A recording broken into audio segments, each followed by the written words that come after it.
He is the youngest and most outstanding agent from North Korea, not only handsome but also decisive in every action. Not long ago, Kang Dae-ho transferred to a high school in South Korea.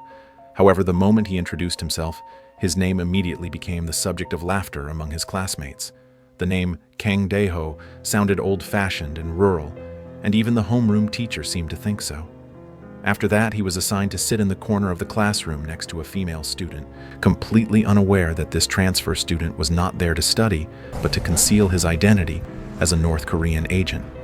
Because his father had been killed during a previous mission, Kang Dae-ho was entrusted with the responsibility of becoming the next operative stationed in South Korea. At first, as a transfer student, Kang Dae-ho tried to keep a low profile and avoided interacting with anyone. But during the break, a group of delinquent students surrounded him. They not only wanted to intimidate the newcomer, but also took the opportunity to collect protection money from his deskmate, Hyen. The gang leader placed a hand on Kang Dae-ho's shoulder, but Kang brushed it off. Feeling humiliated and disrespected, the leader became furious. As a result, the group dragged Kang Dae-ho up to the rooftop to teach him a lesson. However, he didn't say a single word and just stared straight at the guy. Seeing that, another student stepped forward and searched through his wallet. The moment he opened it, he was shocked to find that this so-called country bumpkin was carrying a large amount of cash, which instantly got all of them excited. The gang leader then warned him that if he wanted to survive peacefully at this school, he'd better keep his mouth shut. However, when the leader pulled out a family photo and noticed that his younger sister looked unmistakably North Korean, Kang Dae-ho immediately snatched it back and told him to get lost, which completely enraged. The situation quickly escalated, but fortunately, a teacher showed up just in time, preventing a physical fight from breaking out.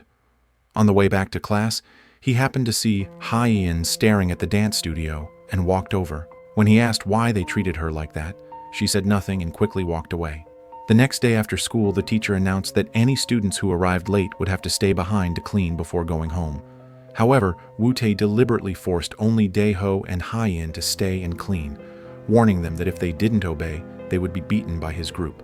Not wanting to cause any more trouble, Dae-ho stayed silent and did as he was told.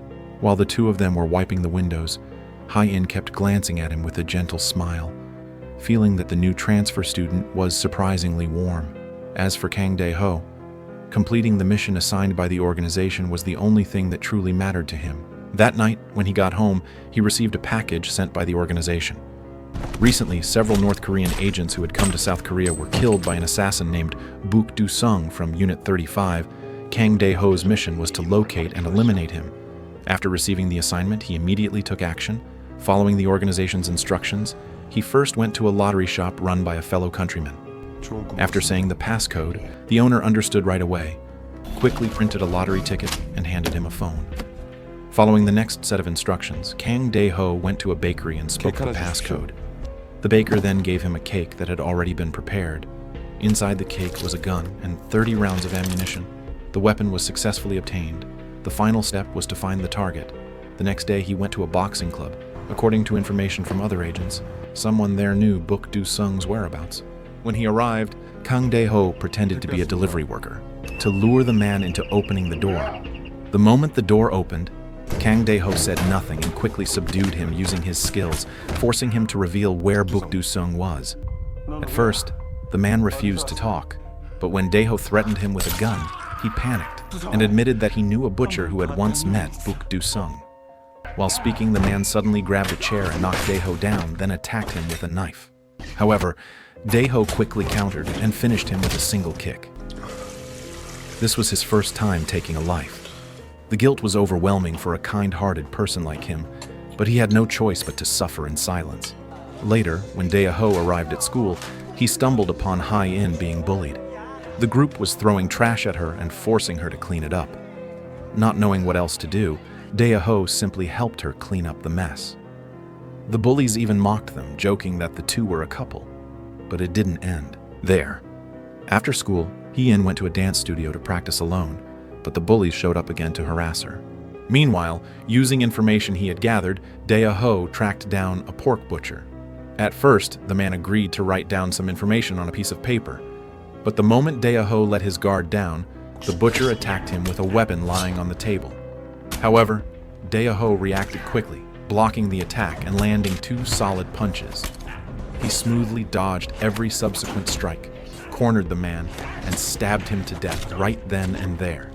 Using the note the butcher left behind, Dae-ho located the target's car in a parking lot. He lay in wait until the man appeared, then followed him, waiting for the perfect moment to strike. However, Buk-do-sung was not an easy target.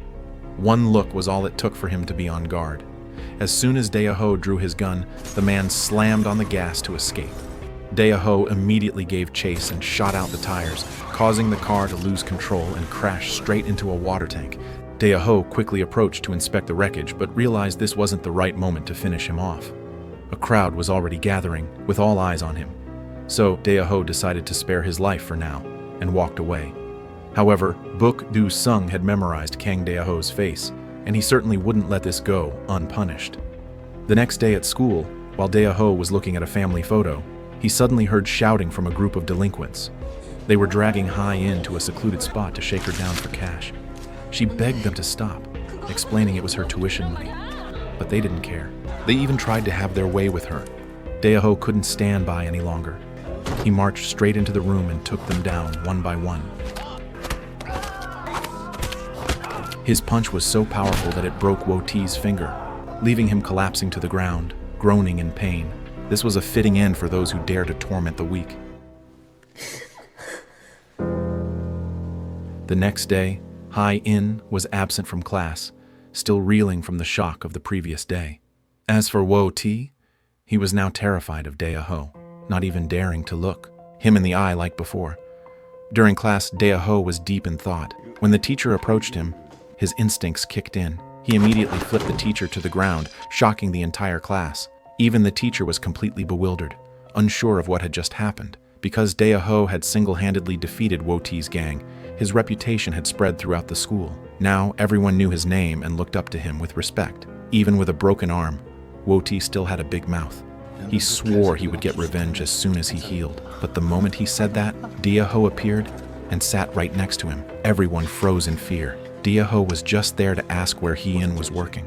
After getting the address, he asked his homeroom teacher to leave early to find her. But when he arrived, the manager said Hyen had already quit to work somewhere else. Dae-ho thought he might never see her again. However, on his way home from school, he ran into her. It turned out, she had come to school to officially drop out and return Dae-ho's jacket. She had found a new job at a dance studio and was on her way to apply. Her plan was to earn money while learning how to dance.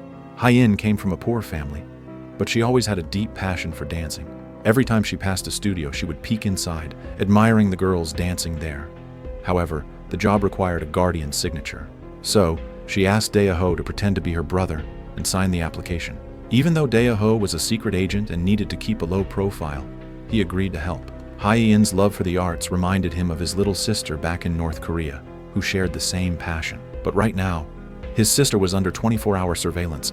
That was the price for his mission in the South. If he ever wanted to reunite with her, he had to complete the mission assigned by the organization. As the two left, the rain began to fall. In that atmosphere, the moment Dae-ho and Hyen shared an umbrella was perhaps the most peaceful scene so far. Besides someone as warm as Dae-ho, Hyen finally found a glimpse of the happiness she had always longed for. She let her guard down and opened up to him about her painful past. Hyen was all alone in this world. Her parents passed away when she was young, and she had no family left. She struggled to get by on a meager wage, holding on to a single dream of becoming a dancer, the only place where she could truly be herself. Hearing this, I really felt for Hyen, such a small girl, yet possessed of such extraordinary resilience. However, that very night, Buk-do-sung tracked Dae-ho down to a small pharmacy in town. He and his henchmen waited until closing time to barge in and block all exits. He threatened Dae-ho's foster mother, although she begged for mercy and promised to do whatever he wanted, even revealing the safe combination in hopes of surviving. Compassion was not something a ruthless man like Buk-do-sung possessed. The moment he got the code, he coldly ended her life right then and there. While the floor below had turned into a living nightmare, upstairs, Dae-ho's foster father was simply relaxing with his music, completely oblivious to the chaos unfolding beneath him. But that tranquility was shattered the moment he turned around to find Buk-do-sung already standing there, looming right behind him. Without a single word of explanation or negotiation, The ruthless intruder ended the man's life in the blink of an eye. With the diamonds secured, his henchman quickly vanished from the scene. However, Buk Du-sung did not leave. Instead, he chose to stay behind, lurking in the shadows, like a predator lying in wait. His sole objective now was to eliminate Kang Dae-ho once and for all. Sure enough, Dae-ho returned shortly after. As he stepped inside, he immediately sensed a chilling silence. Realizing his foster parents were gone, he understood the gravity of the situation. He silently entered the living room where, as expected, his enemy was lying in wait. Without a word, Dae-ho slowly unbuttoned his shirt and rushed into the fray. Both men unleashed a flurry of strikes, but Dae-ho held the upper hand, effortlessly dodging Buk Du-sung's attacks and countering with precision blows to the face. Realizing he was outmatched in hand-to-hand combat, Buk Du-sung drew a weapon, but Dae-ho quickly grabbed his hand and disarmed him. Although the weapon was tossed aside, Dae-ho found himself pinned against the wall under a relentless assault. Fortunately, he managed to grab a cord and wrapped it around his enemy's neck to turn the tide. Refusing to yield, Buk Du-sung pulled a blade from his boot and slashed Dae-ho across the face. Just as he moved to deliver the final blow, Dae-ho reacted instantly, using a soda can to block the fatal strike. Seizing the opportunity, Dae-ho wrestled the blade away, struck his opponent's leg, and followed up with decisive strikes from behind, ending the villain's life right then and there. After the confrontation, Dae-ho realized his identity and his hideout had been compromised. To eliminate any trace, he destroyed the evidence by severing the gas line and placing the tainted weapon inside the microwave. Then, he silently slipped away into the cover of night. Moments later, the microwave sparked a massive blast, engulfing the entire house in a blazing inferno. With nowhere else to turn, Dae-ho stopped by a small diner run by an elderly woman. Although she had finished serving for the night, she froze the moment she heard Dae-ho mention that the pharmacy was closed. As a covert operative for the organization herself, she instantly understood the code. She knew that something catastrophic had occurred. Police quickly secured the scene of the massive blaze. However, amidst the debris, they recovered a crucial clue: a name tag from a school uniform. Following this lead, they uncovered Dae-ho's background, and his cover as a sleeper agent from the north was completely blown. Under the elderly woman's devoted care, Dae-ho gradually recovered. She then revealed her true identity: a major general who had been living deep undercover in the south for over 20 years, tasked with supporting comrades from the 8th Corps. For the past 3 years, her role had simply been to provide sanctuary and care for operatives like him.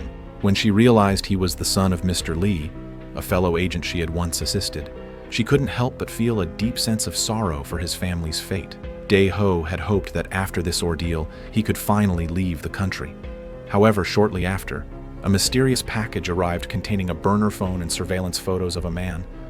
The phone rang and his handlers were on the line. They assigned him one final mission: to retrieve the asset stolen earlier by Buk Du-sung's associates. The reward for completing this task? A reunion with his younger sister. Hearing the orders, Dae-ho accepted the assignment, unaware that it was essentially a suicide mission with slim chances of survival. To ensure his compliance, the organization sent him a video of his sister, fueling his steely determination to succeed at all costs. Following the intel, he arrived at the diamond exchange point where the buyers were inspecting the merchandise, a box filled with diamonds of all sizes. Dae-ho emerged from the shadows, using a silenced weapon to silently take out the perimeter guards. Moving like a ghost, appearing and disappearing at will, he methodically neutralized the henchmen sent to intercept him. Realizing they were outmatched, the remaining enemies attempted to flee, but a well-timed grenade eliminated 2 of them instantly. The sole survivor grabbed the diamonds and scrambled into a sewer pipe, but there was no escaping Dae-ho, and completed the mission swiftly without further complications. Overjoyed at the prospect of reuniting with his sister, Dae-ho prepared for his departure. He bought some wool and a hair clip as a parting gift for the general. She was deeply moved, knowing this might be their final goodbye. That night, he visited the dance center to bid farewell to Hyen. Understanding that they would likely never speak again, Hyen was heartbroken, but found herself at a loss for words. After settling his affairs, Dae-ho arrived at the extraction point. His handler remarked that if all went well, he'd be having breakfast back home in the north by morning. However, the moment Dae-ho stepped onto the boat, the man pulled a blade and lunged at him. The chilling truth was finally revealed.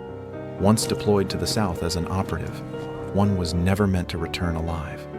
He was merely a disposable pawn to be discarded when his utility ended. If the enemy didn't stop him, his own side would. The mystery of his father's death was finally solved. He hadn't fallen in battle, but was betrayed and eliminated by his own comrades while trying to return home. With his elite skills, Dae-ho wrestled the weapon away and ended the traitor's life. Yet victory felt hollow. He was devastated to realize that after all his sacrifice and loyalty to his country, he was nothing more than a loose end to be tied up. Even the promise of reuniting with his sister had been a cruel lie from the very beginning. At this point, a ruthless purge was underway. Unit 35, backed by powerful figures, leaked the entire identity roster of Unit 8's operatives to the South Korean police. The first target was the lottery shop owner. Adhering to strict protocol when the police raided, he took a pill to end his life immediately. The bakery owner couldn't react in time and was captured. The authorities even stormed the Major General's diner. Dae-ho arrived just to see her holding a local man hostage. Spotting him, she screamed for Dae-ho to run. Moments later, she was fatally struck by police fire. Understanding the gravity of the situation, Dae-ho fled immediately. An officer spotted his face and gave chase, but once they reached a secluded area, Dae-ho easily subdued him. The officer urged him to surrender to survive, pointing out that his own country had abandoned him and he had nowhere left to turn. But in the blink of an eye, Dae-ho vanished. He managed to make his way to Hyen's place. She found him collapsed outside while collecting laundry. Seeing the breaking news identifying Kang Dae-ho as a wanted spy, she was shocked. Yet, instead of reporting him, she gave him sanctuary in her home. Meanwhile, back in the north, with Unit 8 completely compromised and the diamonds missing, the unit's general faced harsh interrogation regarding Dae-ho's whereabouts. Since he genuinely didn't know, he was tasked with a new mission: go south and hunt Dae-ho down himself. The next morning, Hyen ran into the police chief at the market. Knowing she was a former classmate of the suspect, he questioned her. She lied, claiming she hadn't seen him in 2 months. Realizing that the whole city was hunting him down, she rushed home in a panic, relieved to find him still safe inside. Meanwhile, the general arrived in the south, bringing Dae-ho's sister along as bait to lure him into the open. He contacted Dae-ho, demanding the diamonds in exchange for her safety. Dae-ho knew it was a trap, but with his sister involved, he had no choice but to comply. That night, he prepared his gear and set out at the break of dawn. The moment his motorcycle engine roared to life, security forces picked up his signal and began tracking his every move. Dae-ho arrived at the rendezvous point just as the police closed in. The general immediately showed him his sister, who was screaming from inside a vehicle. The instant Dae-ho handed over the bag, the police launched their raid, sparking an intense firefight. The general tried to seize the confusion to grab the diamonds, but Dae-ho intercepted him, unleashing a barrage of strikes. Seeing the situation deteriorate, the driver sped off. Dae-ho gave chase, but as they descended the bridge, a police ambush cut them off. Seeing that his sister was now safe in police custody, Dae-ho quickly fled the scene to evade capture. He thought the nightmare was over since the general had lost his leverage. However, it wasn't the end. His enemy's next target was Hyen. By nightfall, the general called, warning that as long as Dae-ho held the diamonds, the hunt would continue. He revealed that he had taken Hyen hostage. If Dae-ho didn't surrender the goods soon, Hyen would be the first to fall. Devastated that his innocent friend had been dragged into this mess because of him, Dae-ho knew he had to act one last time to end this conflict permanently. He contacted the police chief, promising to turn himself in the next day once everything was settled. Deep down, Dae-ho felt a heavy sorrow, sensing that this final trial might be a point of no return. He drove to the meeting place, made a call to the police, and left the phone in the car so they could track his location. Dae-ho walked inside alone, weapon in hand, while the police raced toward the signal. Inside, Dae-ho presented the diamonds before the man who had turned him into a living weapon, only to discard him like trash. Fueled by hatred, instead of handing over the gems, he threw them into the air. As the diamonds scattered, he opened fire, taking down the henchmen one by one. The general quickly used a subordinate as a shield, barely escaping with his life. In the chaos, Dae-ho took a bullet to his left arm. Chaos erupted as Dae-ho found himself in a desperate struggle, outnumbered by the general's relentless forces. He sprinted toward Hyen, seeking cover while managing to cut her bonds. But with his injuries taking their toll and enemies swarming, escape seemed impossible. With no other option, Dae-ho deployed an explosive charge and detonated it, sending the entire base up in flames. Miraculously, both he and Hyen survived the blast and attempted to flee. However, a surviving mercenary intercepted them, grappling with Dae-ho. Realizing this was the end of the line for him, Dae-ho screamed for Hyen to run to safety. The general, regaining consciousness, unleashed a volley of gunfire. Acting on instinct, Dae-ho used the mercenary as a shield to absorb the shots. Summoning his last ounce of strength, he stood up, weapon raised for one final showdown. Just then, the police chief arrived on the scene. But Dae-ho had already accepted his fate. In a final decisive exchange, both men fired. The general was taken down instantly. Dae-ho, still clinging to life, was rushed to the hospital. However, due to the severity of his wounds, he succumbed to his injuries before they could reach the emergency room. Knowing that Dae-ho's sister was now all alone with nowhere to turn, Hyen made a heartfelt decision. She took the young girl in, determined to raise her and protect her just like a big sister. Although Dae-ho is gone, his sacrifice was not in vain. It paved the way for a new beginning, where his sister could finally live a life free from fear. The film concludes with a touching image of Hyen and the young girl walking together, two lonely souls who have found a family in each other. Somewhere, looking down from above, Dae-ho can finally rest in peace, knowing that the people he loved most are safe. Don't forget to like and subscribe to support me. Thanks for watching.